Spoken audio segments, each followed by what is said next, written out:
Welcome to Foundations of Early Childhood Development, a podcast exploring the critical factors that shape a child's growth and well-being in the earliest years of life. In this episode, we will dive into the vital role that nutrition plays in supporting optimal brain development from pregnancy through early childhood. The first few years of a child's life represent a critical window where the brain is rapidly developing and highly influenced by the nutrients they receive. Providing proper nourishment isn't just about physical growth, but is critical for brain food that shapes cognitive abilities, neural pathways, and lays the foundation for lifelong health.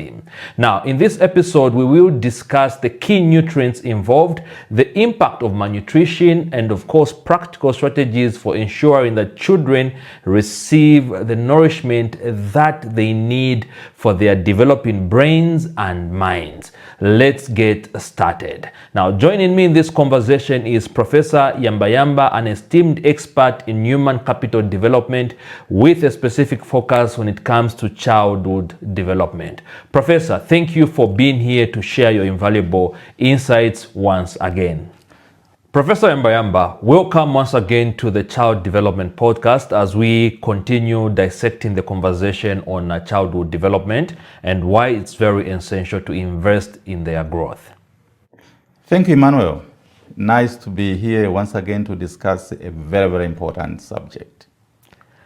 Indeed, it's been an exciting journey so far. The first two episodes that we've done, episode 1 and episode 2, and oh my God, the response that we are receiving, out of these conversations that we are sparkling right now, people are beginning to gain awareness, beginning to realize that indeed we are where we are today because of not paying attention to our most important resource, and these are our children. And I do believe that as we proceed, obviously more people will be more enlightened, and this conversation will lead us somewhere.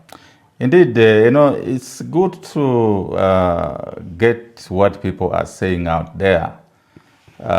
Somebody says, oh, I didn't know what human capital development meant. Uh-huh. I'm now getting the right perspective of what it means to talk about human capital development. Absolutely. And as a matter of introduction, to the role of nutrition in brain development, yes, I would want you first of all to explain to our listeners, our viewers, why is nutrition very critical in child brain development? Thank you, Emmanuel. Yeah. Obviously, we cannot overemphasize the role of nutrition. From the very time we are conceived in the wombs of our mothers, the cells must be nourished for them to begin multiplying into now a human being, a fetus, until we are born. It is nutrition through and through. So it is really the first line of life, the first line of life. Without nutrition, we cannot have that proliferation of the cells, the multiplication of cells. And we cannot also have the synapses being formed in the brain at the required pace. So nutrition cannot be overemphasized. As I mentioned, it is the very first line of our life. All cells need nutrients to function in the normal way. If there is no proper nutrition, cells will not function as they should. Yeah. And in fact, in severe cases, cells can even die. So that is how critical nutrition is. It's interesting, Emmanuel, that This is a subject that we don't pay attention to many times. Yeah, I concur with you. We eat food quite okay, but do we understand why we eat food? Essentially, it's for the cells to function. And even more critically, when we talk about the brain in the developing child in the womb and in the first few years of life, it becomes critically important. And therefore, it is important for the mothers to eat proper food when they're expecting. And also when the children are born, it is important for the mothers to ensure that they give proper food to the children. Food that will deliver all the required nutrients. The proteins, the fats, the minerals, the vitamins. And therefore it means that the mother needs to eat, the expectant mother needs to eat a variety of foods in order to draw all these nutrients that then get into the growing fetus, and when the child is born, the process continues. So, as I mentioned, Emmanuel, we cannot overemphasize the importance of nutrition. And yet, as I mentioned, it is something that is in our background all the time. We do have nutritionists out there. But somehow, we haven't promoted the profession of nutrition, those who are in this area, the experts in nutrition. They're somewhere in the background. We don't hear so much about them. Yeah. And somehow for us, for as long as we eat in Shima, that's okay. It's okay. As long as it fills the tummy. As long as it fills the tummy. So we eat food, not just to fill up the tummy. There's a much more critical role that the nutrients play. And of course, as I mentioned, at the brain level, we are talking of multiplication of the cells, of the brain cells, the neurons, and also the formation of the synapses, or those connections that we talked about in the previous podcast. Thank you very much, Prof. You have raised a very critical point. As you've mentioned, that we cannot overemphasize the importance of nutrition when it comes to brain development. And obviously you've shared as well the fundamental mechanisms through which proper nutrition influences brain development during early childhood years. Now, to bring you a step further, obviously now people will be wondering, what sort of nutrients then do we need to consume? For instance, if it's for a pregnant, or let me use this other term, expecting mothers. Okay, what sort of nutrients do we need to consume to ensure that our growing babies in our wombs have the right nutrients such that it will lead to effective brain development? Yes. All nutrients are important. However, scientific research has established that there are certain specific nutrients that are very critical for the brain development. Protein is one of those. So we need to have, our mothers, those expecting, need to have adequate protein. Then we also have fats, in particular the unsaturated fatty acids, or the omega-3. And we did talk about these in the previous series of our podcasts. But I think since we're now talking about nutrition only, Yeah. it's important that we re-emphasize. Yeah, their importance. Okay? So we've talked about protein. Proteins. We've talked about the polyunsaturated fatty acids. Yeah. Then we've got micronutrients. Okay? Vitamin A, vitamin B9. We have iron. We have zinc. We have iodine. We have selenium. And we have choline. Okay. These have been found to be very, very important in the development of the brain.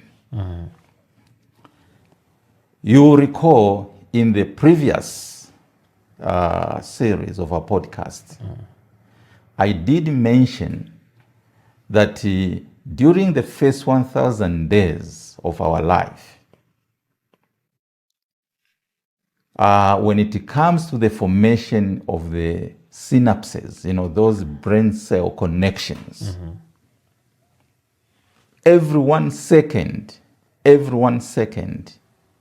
you have over 1 million synapses being formed. Yeah, every 1 second. Every 1 second. You have 1 million of the synapses being formed. Exactly. So if you do a calculation, you find by the time a child is 2 years old, there are trillions and trillions of synapses. All right. Okay.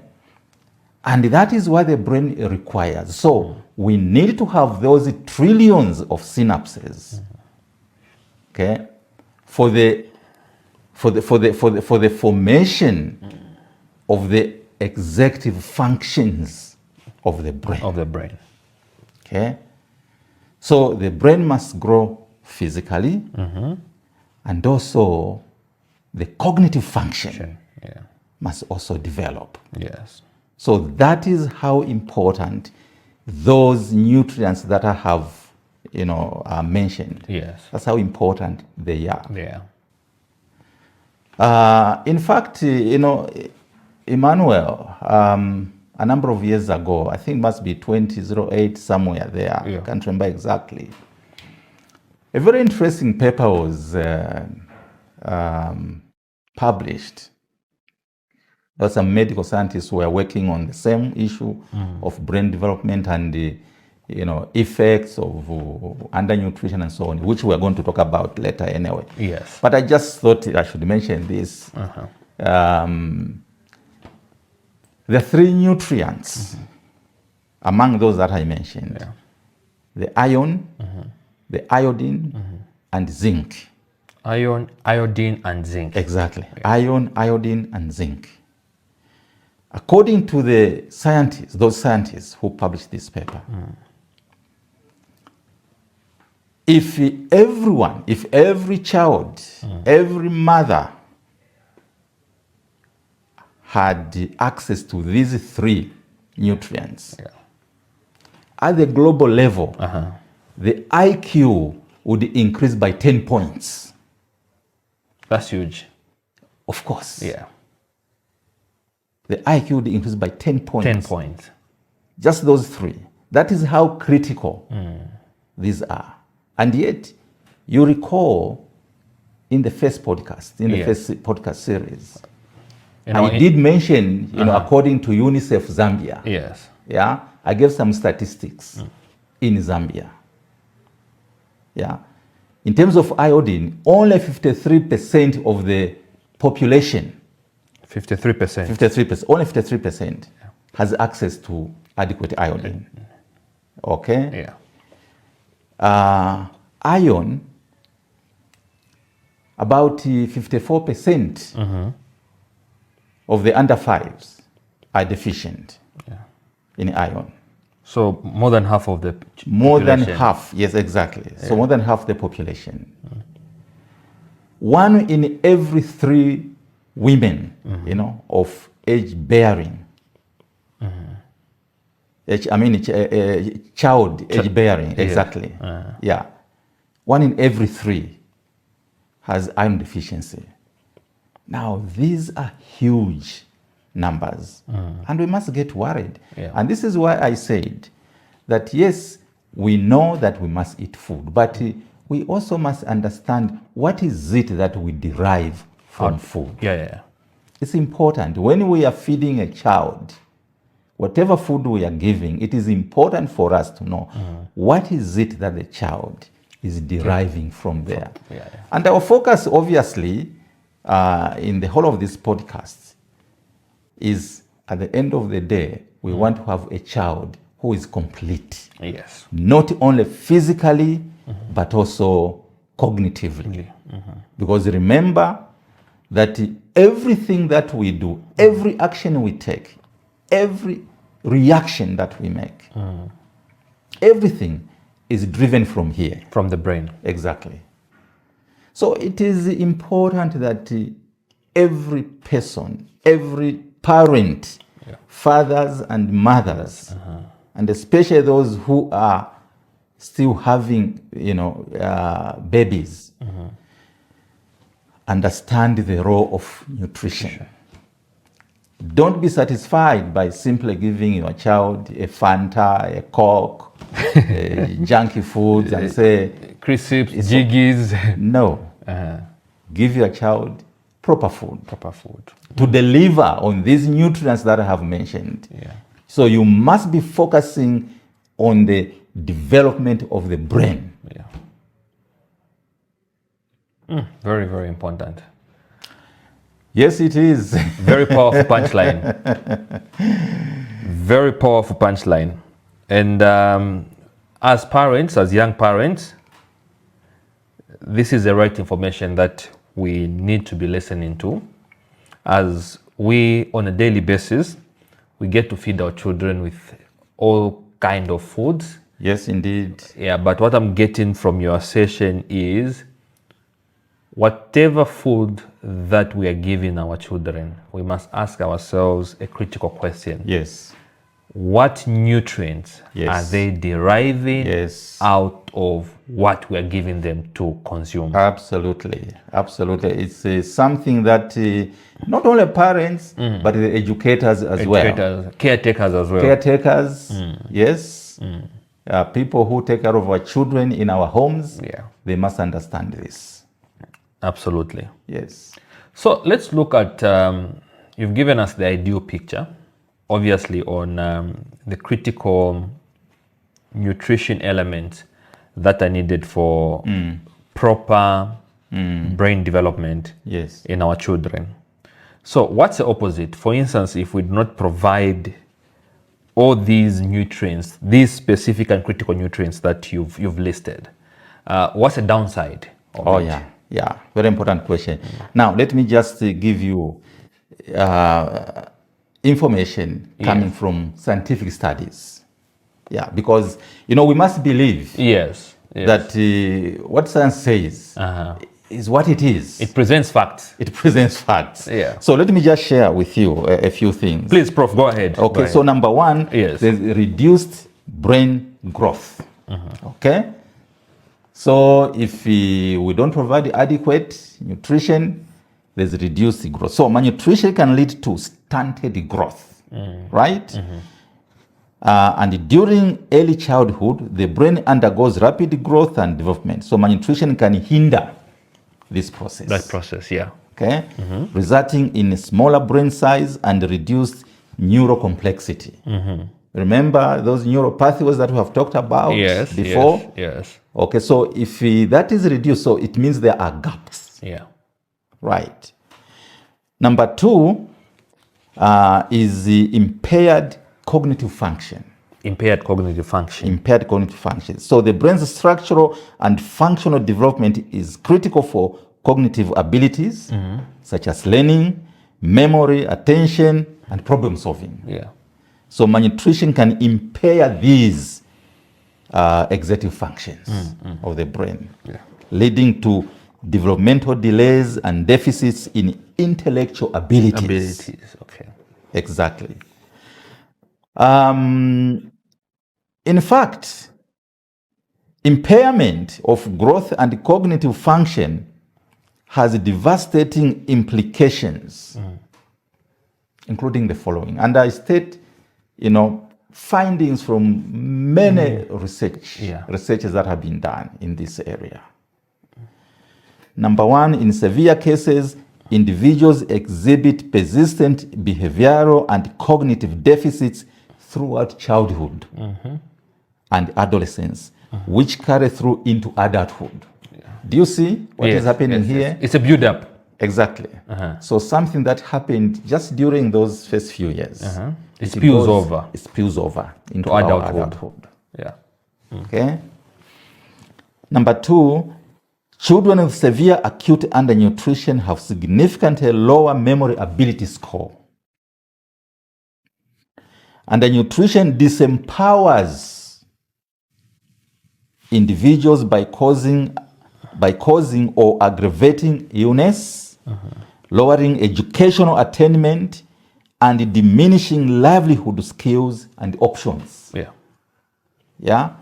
This limits the individual's ability to seize opportunities in a globalizing world and reduces their resilience to resist the challenges and shocks it generates. In life there are a lot of shocks. A lot of them. A lot of shocks. Yeah. When you look at our population, Emmanuel, not many people are able to cope with those shocks. Shocks, absolutely. When a shock comes, it just knocks you off. It just throws you out of proportion. You're disrupted, disengaged. Human capital development is severely affected. Undernutrition in under 5 children threatens, and I'm making a very important statement here, threatens the quality of not only their own life, but also the quality of the next generation as a cumulative society. And this is catastrophic on the economy of any country. You remember I talked about poverty being passed on from generation to generation. Backed by scientific evidence. Backed by scientific evidence. It's not a spiritual war. No. Yeah. So we're not talking theories here, Emmanuel. These are not theories. We're talking about practical things. Which I'm sure people out there who are following us on this podcast, they can begin relating things to what we're talking about. Not so. Obviously, I mean, in your earlier session in episode 1, you talked about connecting the dots. Exactly. Yeah. So, impaired, okay, this is now something physical, probably, we're talking about brain, but let me also include it here. This is about physical development. So impaired physical development results into economic losses due to reduced work capacity and reduced work productivity. So here, with undernutrition, there are two things that are happening. And I think we also talked about this in the first series of our podcast. Yes. Okay, so there is the physical part, the body, which is the body. Exactly, and also the brain. The brain. Yeah. So from two angles, this individual is being disadvantaged. And you will recall, I gave some figure according to the African Development Bank. Africa loses about $25 billion annually. 25 billion. 25 billion as a result of stunting. Stunting coming from undernutrition. That is how serious it is. Now, Prof, just hold your thought there. Yes. You are saying that Africa, according to the study done by the African Development Bank, loses 25 billion. 25 billion US dollars. Yes. Not through money laundering, not through capital flights. No. Not through corruption. No. This is just due to reduced performance of human beings. That's so $25 billion. 25 billion as a result of our reduced capacity to work physically, but more importantly, cognitively. Prof, this is very serious. It is serious. And I hope that people who are following us out there will take this seriously. It is not a theory. I want to re-emphasize this. It's not a theory.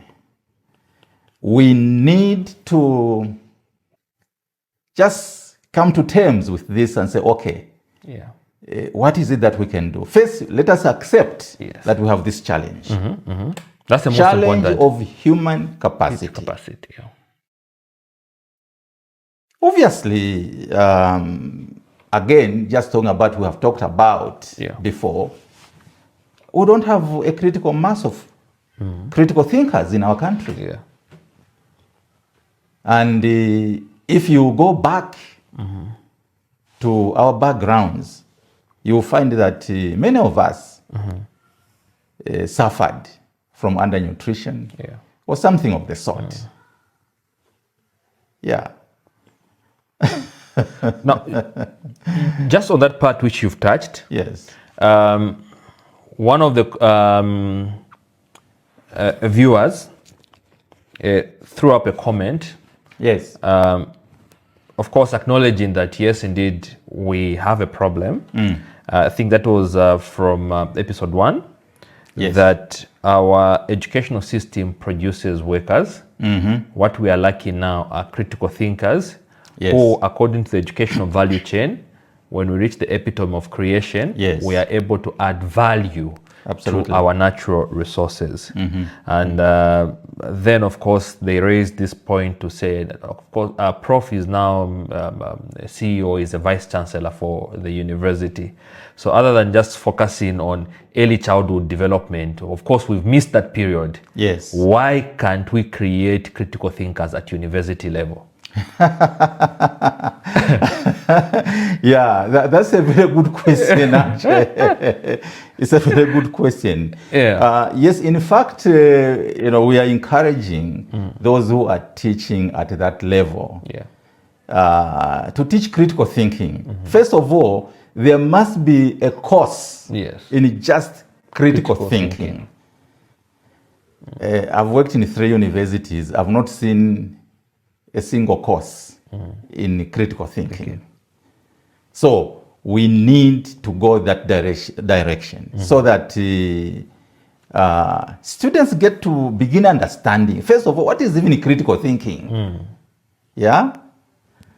And I think at my university at some point, we'll start going that direction. Yes. But let me mention here, Emmanuel, that while, yes, we can go that direction and teach, but we will not achieve as much as we should have achieved, assuming we had started from the foundation. I want to make that clear. Okay? Yes.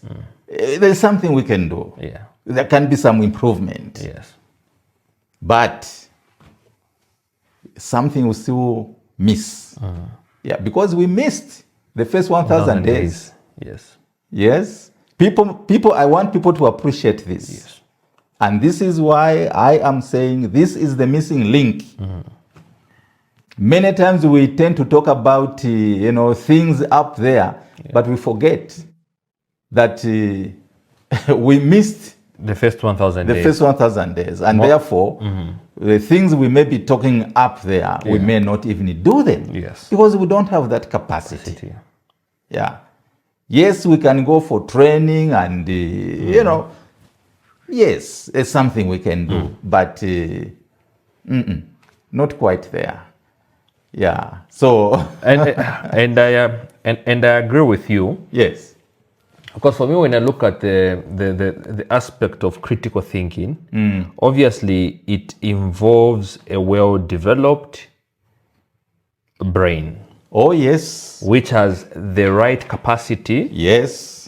To think critically. All right. Exactly. Beyond our wild imaginations. All right. And if now connecting to what you had said, according to the same the output of that medical research, that a paper that was done, was it in 2008? If iodine, iron, and zinc were adequately provided, yes, globally, every individual's IQ would have stepped up by 10 points. by 10 points. All right. So meaning that by that margin, you create room now for the brain to critically think and provide solutions to problems that otherwise are not solvable. Absolutely. Yeah. Absolutely. Remember that with the brain properly developed, Yes. nothing is impossible. Yes. Nothing Is absolutely is impossible. impossible. You remember even Jesus Christ said, if you have faith, Yes. you can actually ask this tree, mulberry tree, to move from there to there. Yeah. You can do greater things than I have done. That's Yeah. what he said. Yeah. And he said, nothing is impossible. Nothing is impossible. Yes. I've always looked at our Lord Jesus Christ as perhaps the greatest scientist as well. Yeah. In fact, he was talking about science. Yeah. That's my interpretation. So, it's about the brain. Yeah. Properly developed, nothing, just absolutely nothing is impossible. You say today, Emmanuel, we are in this era of very advanced IT. There's now AI, which we are saying that, oh goodness me, it's able to do things even better than human beings. It can do literally anything. It can write essays for you. It can any problem that you have, you can ask it. And where we are going, we don't even know where we are going, what it will be. But you see, the same AI, who has developed the same AI? Who has developed it? A human being. It's a human being. Yeah. This is the same brain Yes. that we're talking about. Yes. So, you need to nourish that brain properly, Emmanuel, and especially during this period that we are talking about. The under five. The under 5. The under 5. Okay, let me throw out this other question. Say, yes, I missed the under 5 period. Now I am working, my pockets are lucrative, and I've got access to all food types which contain these critical nutritional elements. Can my brain be resuscitated, and those missing gaps that the missing gaps that I have, can they be closed up, that now I can be fully functioning and performing? Well, that's a very good question, actually. The straight answer is no, unfortunately. I'm sorry, Emmanuel. Yeah. Okay, anyway, what it is, at least as at now, according to science, once those gaps have been created in there, they haven't been filled up completely, they remain so for the rest of your life.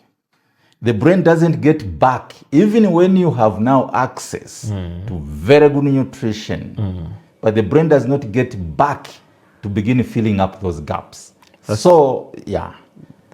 That's the bad news, sorry. That's the bad news that I have for you. Very disappointing news. Thought maybe we'd play catch up.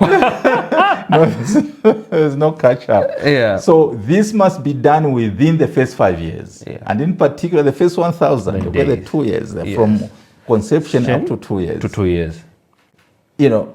Basically the whole foundation must have been complete by that time. By that time. Yes. Beyond 5 years, it closes up. Yeah. And so even if we can introduce feeding programs, I know African heads of state at some point agreed to introduce feeding programs in schools. I think particularly primary schools, if I'm not mistaken, which is very good initiative. Yeah. But you see, in as far as the brain development is concerned, for improved cognitive function, it is too late. It is good for, children's school attendance because obviously they look forward to having food when they go to school. Yes. And it keeps them at school for the whole day. It's okay. Yeah. And they'll be able to listen to the teacher. They'll be able to do whatever they're supposed to do during the time that they are at school. Absolutely. But unfortunately, you are no longer focusing on brain development because that is closed. Yes. Yes. Unfortunately. There are some scientists I met a couple of years ago through my various interactions, who are trying to work on this same issue. Is it possible to reverse this thing? Can the brain get back to those processes and begin again building more cells and connecting. Those cells? Is that possible?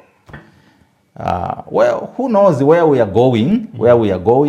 With artificial intelligence now. With artificial intelligence, who knows? Yeah. It could just be a breakthrough. I don't know. But that would be a major, major breakthrough. In the field of science. Spiritually, we would call it a miracle. But for now, sorry.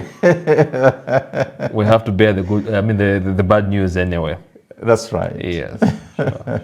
So, Prof, we've dwelled more on the aspect of nutrition and its importance during child development. Yes. But now let's shift the conversation and look at the critical facets of nutrition during pregnancy and, of course, early childhood. How important is maternal nutrition during pregnancy for fetal brain development? Extremely, extremely important. Our mothers who are expecting out there, please remember, maternal nutrition is critically important. And as I mentioned before, we cannot overemphasize this. Yeah. Because remember that a child is developing inside your womb. And brain development starts at some point during pregnancy. And so those cells, those brain cells need to multiply and multiply in big numbers.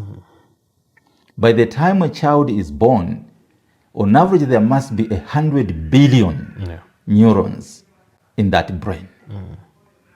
And for that to be achieved, maternal nutrition cannot be overemphasized.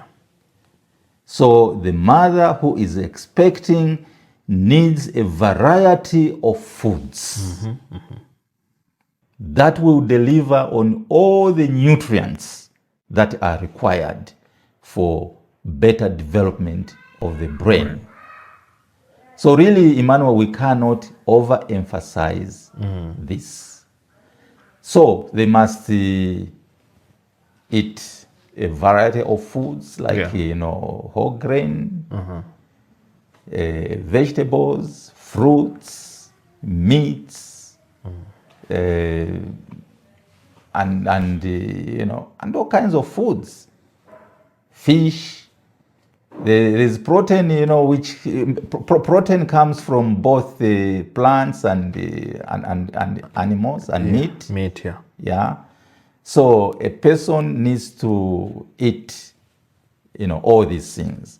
Of course, Emmanuel, I do realize how difficult it is in our situation. With food insecurity, it becomes a big, big problem. But really, as a nation, this is something that we must focus on. What can we do to ensure that those mothers of ours who are expecting have adequate access to all these foods that provide nutrients for the development of the brains in these little ones. So the whole game of brain development begins from the womb. It doesn't begin when the child is born. No, it begins right from the womb. And therefore, the better the nutrition, then the more chances that we have a child who is healthy in terms of brain development. Certainly. So certainly maternal nutrition cannot be overemphasized. So moving away from maternal nutrition, now the baby is born. The baby is born. Yeah. So let us look at breastfeeding and brain development. Yes. So numerous studies point to breastfeeding as hugely beneficial for infant brain development.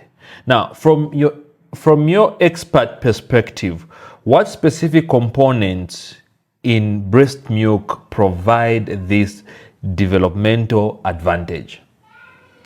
Well, first of all, Emmanuel, nature is very clever.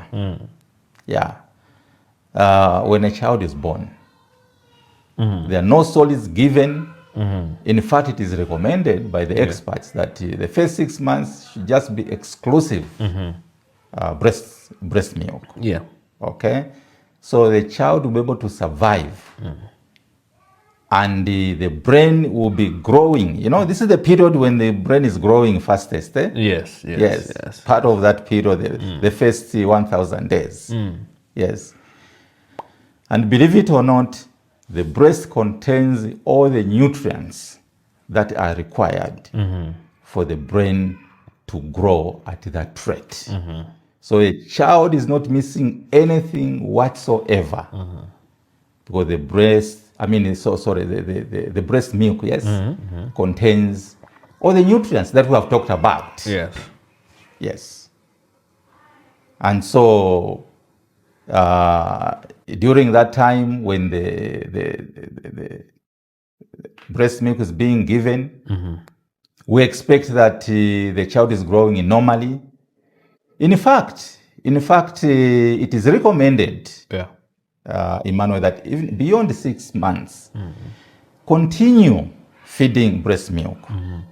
I think children who have continued feeding on breast milk, maybe even up to 2 years, if one can manage, they'll have a better brain development than those who didn't have access to a lot of breast milk.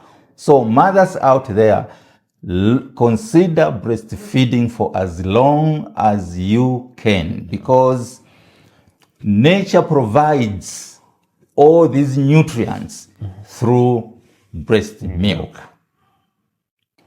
In fact, it is recommended also, if I can say this, Emmanuel, that even beyond the 2 years, yes, breast milk will not be there, but there will be some substitutes. Cow's milk has been the best substitute, I think, for a long time. And so continue taking milk, even in your adulthood, even where you are and where I am. I'm supposed to have a glass of milk every day. That is what is recommended. I can't remember the last time I had milk. WHO and FAO recommend 200 liters of milk consumption. Yes, consumption per individual per year. Say that? 200 liters. 200 liters. Yes. Okay. Of milk. Yeah. Per person per year. So you must consume that. This is not to keep your brain working and of course other functions. Because milk contains all these nutrients. Yeah. So that is how important. First of all, breast milk is important during those first few years. Yes. But also beyond that, we can substitute that and we continue with milk. Don't stop drinking milk. But Prof, in this economy, how many people can afford the drinking milk, having a glass? It's a luxury. Every day. when you get paid, you buy 2 liters of milk, and perhaps that's the only milk that you consume. You buy in a month. In the month. I think in Zambia, on average, a couple of years ago, we were talking about, according to information that is out there, we were consuming only 17 liters per person per year. Okay? WHO says 200 liters. But you are consuming 17 liters. That is, if you take all the milk that we produce in Zambia and distribute it among all the Zambians, you would only consume about 17 liters. 17 liters. Meaning that you leave a variance, a gap of 283. I mean, sorry, 183. Yes. Yeah. Currently, we don't have very good information, but I'm told we are somewhere around 24 liters. So we still have... but we're making improvement from 17 now to 24. One step at a time. But there's 176 liters that is in short. So that doesn't help us much. And of course, when you think about it, we're just talking of what is available there, what we produce, and if we divide it. But in fact, how much of this is even being consumed by human beings? I don't know, but we consume very little milk. And this is not good for us because it doesn't keep our brains working to the level where they should. So emphasis here is on the brain development. Exactly. So our mothers out there, breast milk, give it for as long as you can. Because that is the future for your child. It's one of the major determinants for the future of your child. Your child who will at some point become a great person, a great thinker. Who can contribute massively to the quality of life of other people, to the development of our economy. That's what we want. Yes. But of course, Prof, and I agree with your assertions. You know, we usually interact in different groups. We'll be hearing stories how certain mothers, you know, proudly they would boast around to say, I mean, I stopped breastfeeding my child at 1 year. I went them off and introduced them to solids. Is that something that... No, I think it's because of ignorance, Emmanuel. You see, as I mentioned, where nutrition is concerned, I think many of us are ignorant in this country. Which is really, really unfortunate. You see, nutrition has not been promoted to the level where it should be. And yet, this is what defines life. Before anything is infused into the cells, first of all, they must function. And they can only function if they are nourished with those nutrients that we are talking about.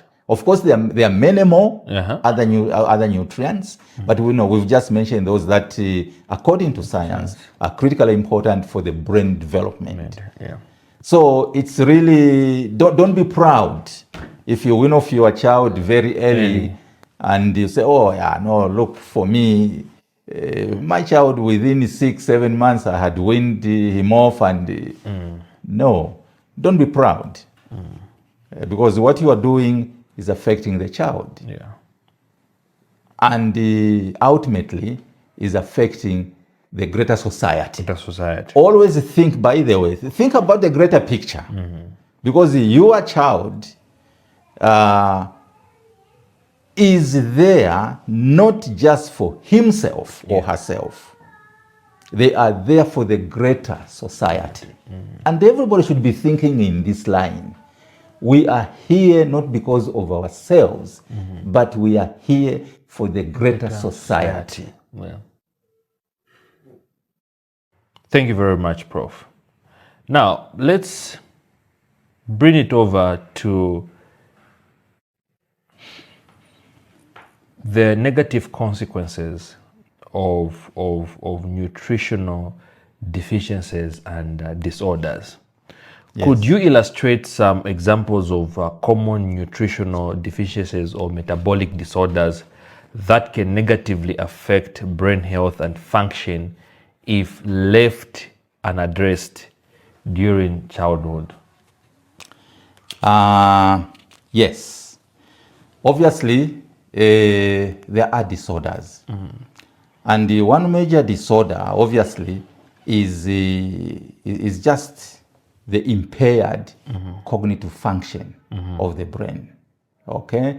So meaning that the executive functions, such as the thought processes, the thinking, the understanding of things, the reasoning, problem solving, those things become affected. Become affected. And obviously, that is not very good for the child. So it is important to have access to nutritious food. This is very, very essential for promoting the optimal brain development. But as I've mentioned time and again, many children face barriers to accessing healthy food options, unfortunately. And so they can suffer from some of these disorders. Earlier on, I talked about food insecurity. We must address food insecurity. And improve access to nutritious foods to help mitigate disparities in the brain development outcomes. If we don't, then we create trouble. We create trouble. So let us please, and I emphasize this, and we always talk about issues of nutrition. We cannot run away from nutrition because this is what keeps us going. This is it. It's the primary lifeline. Nutrition. That's the primary lifeline. Without it, then trouble comes. And especially when we talk about brain development in a child. Yes. Thank you very much, Prof, for that elaborative response. And of course, now let us look at the role of early childhood nutrition and cognitive function. How strongly linked early childhood nutrition patterns to cognitive outcomes? Like, for instance, you talked about memory, attention, and obviously academic performance in life. How can you demonstrate these patterns that if a child is given a proper and right nutrition from the time when they are conceived to the time that they are born during that same critical window period, this would play a critical role in effectively enhancing their memory, their attention, academic performance, but most importantly, you talked about them living for the greater good of society and being relevant to humanity. Emmanuel, a lot of scientific work has been done. So as we speak, we're not just speaking things that we are reading in books and, they're not theories. These are practical things. Scientists have done so much work in this area to an extent where they have even taken the brain scans. They scan the brain. So they look at children who are undernourished and those who are properly nourished. Exactly. And when you look at the brain scans, it's so evident that in the undernourished, the brain is that small. It's like it's stunted. The one where there is proper nutrition, it's like that. There is enough evidence for us to make these conclusions. And obviously, it means this brain which is stunted will not function as efficiently as this one. The one which is properly nourished. Exactly. And the studies have also continued looking at these children, the undernourished, how is their memory? You know, there is a way of how you can make scores, Yes. you know, to check how sharp the undernourished compared to the well-nourished. Well-nourished. Exactly. So there are, you know, tools that have been developed to check the memory, and also as they go into school, how sharp are they? How are they responding to the teaching? So they've been followed up, and it has been clearly demonstrated that these ones who are undernourished, they are severely affected in terms of their performance in school. So their education attainment is not as good as those who are properly nourished. Yeah. So there is enough evidence. There's enough evidence. I know we haven't done it in Zambia, but there is enough evidence elsewhere, and we can rely on those results or those findings from elsewhere, because food is food anyway. Yes. We know that if you don't eat food, you don't eat proper food, you'll not be healthy. Yes. I think this is public knowledge, not so? Yeah, very, very public. Yeah, it's public knowledge. So you will not be able to function properly, not only physically, but also cognitively. Yeah. Exactly. Yeah. You touched on one important aspect, obviously on food security. Now, let us look at it from this perspective.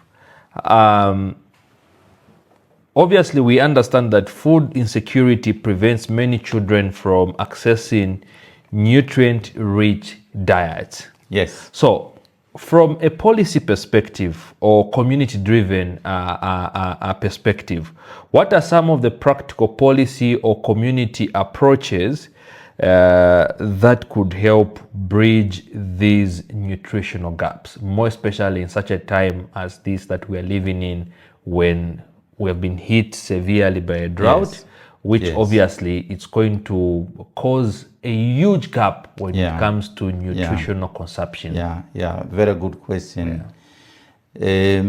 Obviously, we must be, I think, more focused and more practical when it comes to food production.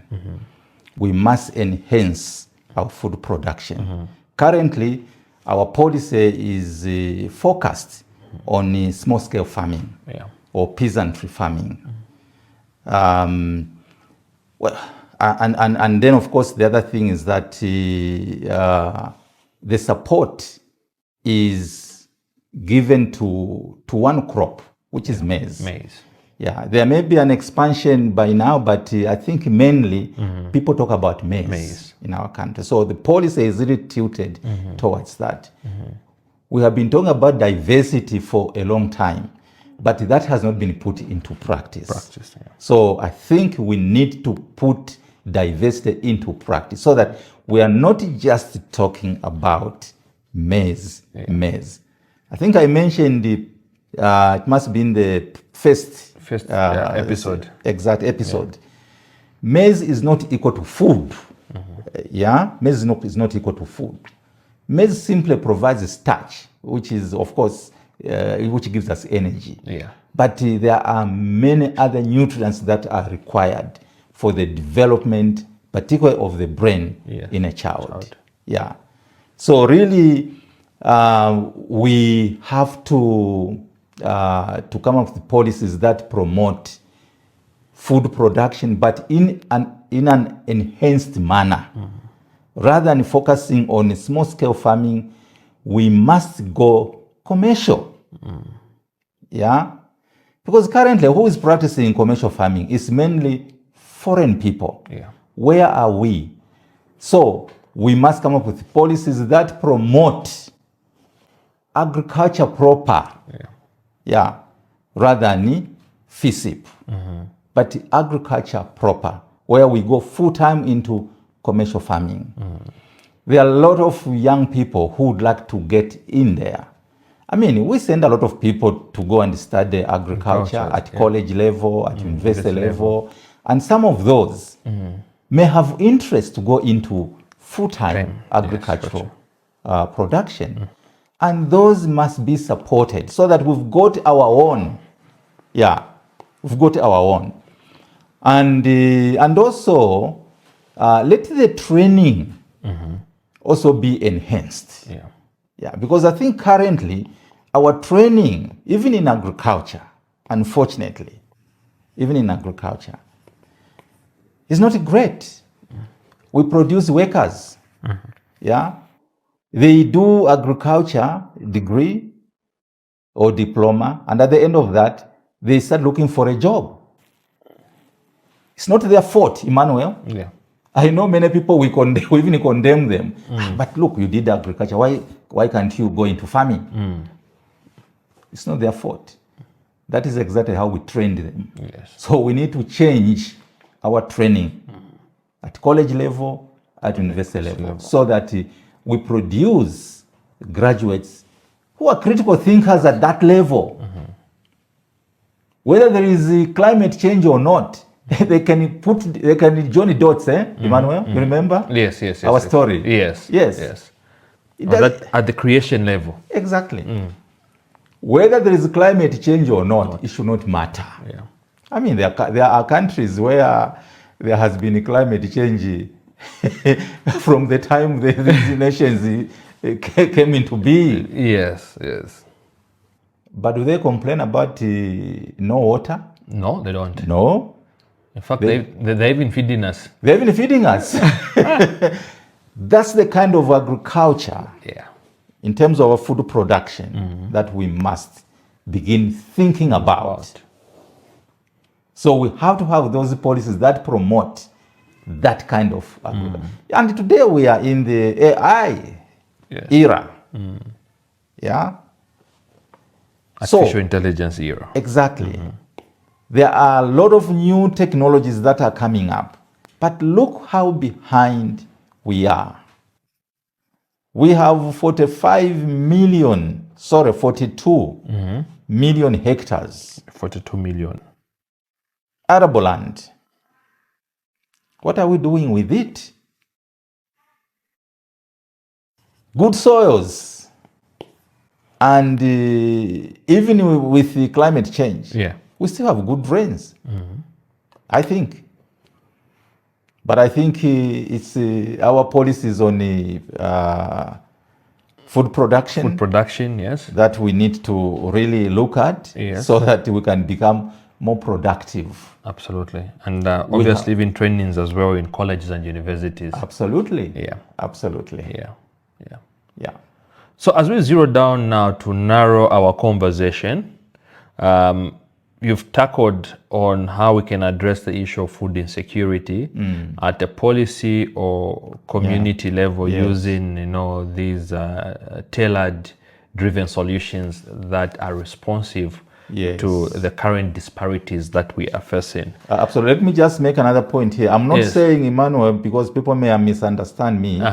I'm not saying that the current practice of helping small-scale farmers should come to an end. No. That's not wrong. Because at their level, that is all they can do. Yes. We know that. Yeah, they've got limited capacity. So at their level, that is fine. And it is the responsibility of government to help them. Yes. But I was just talking about at a higher level, where we should go, where we're supposed to be. In fact, where we should be actually. Yes. Exactly. Yeah. So that we have these individuals who are producing all kinds of foods, not just maize. Please, let's not focus on maize. Yes. But they're producing all kinds of foods. Yeah. That people can have access to. At a cheaper price. Today, Emmanuel, a fruit is a luxury. Yes, it is. Surprised, I wanted to buy some oranges. Yes. Finding that one orange was almost 30 kwacha. Exactly. Yeah. That is what it is. Yeah. And then they recommend that you eat at least 2 fruits a day. Yes. And then there's another recommendation that you have a glass of milk every day. Yes, you have to have a glass of milk every day. You have to have an egg every day. Every day. Yes. Unattainable levels. So, but look, people who don't even produce this, I mean, who don't even have the kind of land that we have. We here, have, yes. Yeah. They produce these things to feed their population. Massively. And as you rightly said, they even feed us. Yeah. The surplus, the excess they send to us. Exactly. Yeah. So let's talk about nutrition education as we close. In nutrition education and also promoting healthy eating habits. What role can early nutrition education play in setting children up for lifelong healthy eating patterns that optimizes brain healthy? You know, nutrition education must be given to the children. In fact, we should start with the educators themselves. Yeah. Beginning with the parents. Remember that the parents are the first educators, not so? Yes. Yes. So we begin from the parents themselves. Parents must have access to nutrition education, proper nutrition education. I think the things that we have gone through in this episode, parents out there must begin saying to themselves, oh, there's something that we are missing here. Yeah. So proper nutrition education will ensure that parents respond accordingly. Yeah. Secondly, the caregivers also need to be educated on issues of nutrition. At home, we know that there are also some facilities which we call daycares. There are also some caregivers there who should equally have information. So this nutrition education is important for everyone. The ECE, early childhood education teachers, equally need to have this information. Yeah. So that they can even be advising the parents. You know, there are these parents who bring just jiggies, say, okay, this is what my child is going to eat today. The ECE teacher should be able to say, no, sorry, these are the kinds of foods that you must bring for your child. So at every level, at least during those foundation years, the first 5 years, it is very important that everybody has education about nutrition, because this is the primary lifeline for an individual. This is what will help an individual grow into the person that we need for the future. By the way, we are always focusing on the future. Today, we are doing this for the future. For the future. Exactly. Yes. Great insights there. And I mean, we all have a collective responsibility. We have a collective responsibility. Absolutely. Yes. Yeah. To ensure that we prioritize nutritional education. Yes. All right. We pay particular attention. In your opening remarks, obviously, you had mentioned critical role that professionals in this field do play to ensure that nutritional education and also promoting healthy eating habits are championed. But somehow, somewhere, we are paying lesser attention. I don't know how much nutrition education our teachers, when they go for training, receive during that time that they are being, I don't know. But it would appear to me that probably it's not something that they focus on. Because to me, nutrition education should be compulsory for the teachers. Absolutely. And also, delve into why nutrition, and in particular on the cognitive development of the brain. Teachers must be aware of these things. So our curriculum should address these things. Yes. Yeah. So children should not be subjected to junk foods all the time. Jiggies, Yeah. crisps, No. sweets, No. biscuits. Discourage them from, Yeah. these unhealthy eating habits. Yeah. Those are very unhealthy. But somehow you find that this is what parents enjoy. Fast food. Fast foods. So they are always there, wherever fast foods are. Yeah. As they take their children and it becomes now a habit. You are not doing good to your children if you make that as a habit.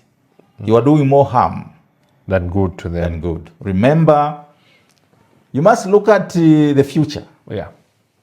Yeah. So you are doing something now, you may think, well, it's just for today. But today is affecting your child 30 years later. Yeah. Growing Yes. habits. So, Prof, as we wind down the conversation, Yes. obviously is first of all to thank you once again for this timely knowledge and wisdom that you've shared, touching on the important subject matter of nutrition and the role that it plays in brain-child development. And obviously, from your angle now, what are your concluding remarks and what is your call to action? This is a very key matter of national interest. Now, when I talk of Yes. national interest, it Yes. means that everyone, Yes. including us parents, caregivers, educators, our leaders, the entire nation, we must Absolutely. pay particular attention. Absolutely. So, over to you. What is your call Well, to action? well, in fact, you've said it already, really. The call to action is that all of us must take nutrition as the most important thing in our life, because from the time we are conceived, Yes. just from the time we are conceived, in fact, without nutrition, we wouldn't even be conceived. Yes. Yes, that's how important nutrition is. So all of us must pay particular importance to nutrition, Yeah. because this is what defines life. Cells must function, and they only function if they're being nourished. Yeah. Other things become secondary. So nutrition is primary. Yeah. And therefore, as a nation, let's have policies that promote nutrition. Yeah. And nutrition in particular for the under 5. Under 5. Yeah.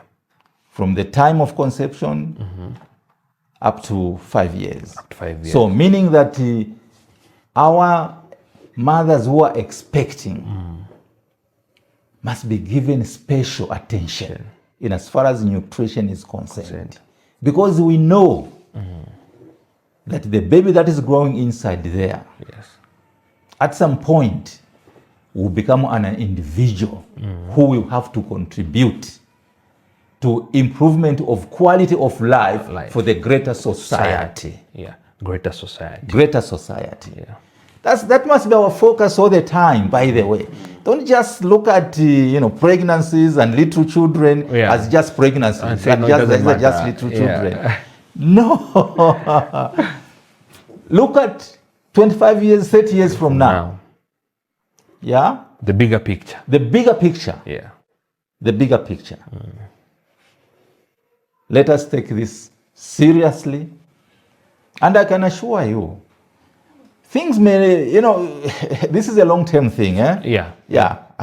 I'm not saying that if we begin paying attention today, then tomorrow We'll see change. We'll see change. No.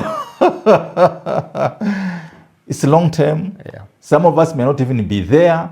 But let's plant the seed now. Today. Not tomorrow. Yeah. But today. Yeah. Thank you. Thank you so much, Prof. That was a very powerful call to action. It's exciting, at the same time it's very sad. It's exciting that this conversation has come at such a time as this, when we are grappling with economic development, when we are grappling with sustainable development, when we continue to remain poor yet we're living in the abundance of everything, and then now identifying the missing link which leads to adequate, well-baked and well-capacitated human capital to drive the wheels of the economy. Right. So we appreciate you once again, Prof, and we are looking forward to extending this conversation in the next episode, where we'll continue exploring the fundamental mechanism of child development. Thank you. Sure. Until next time, it's goodbye. Thank you very much, listeners. Thank you very much, viewers, for joining us.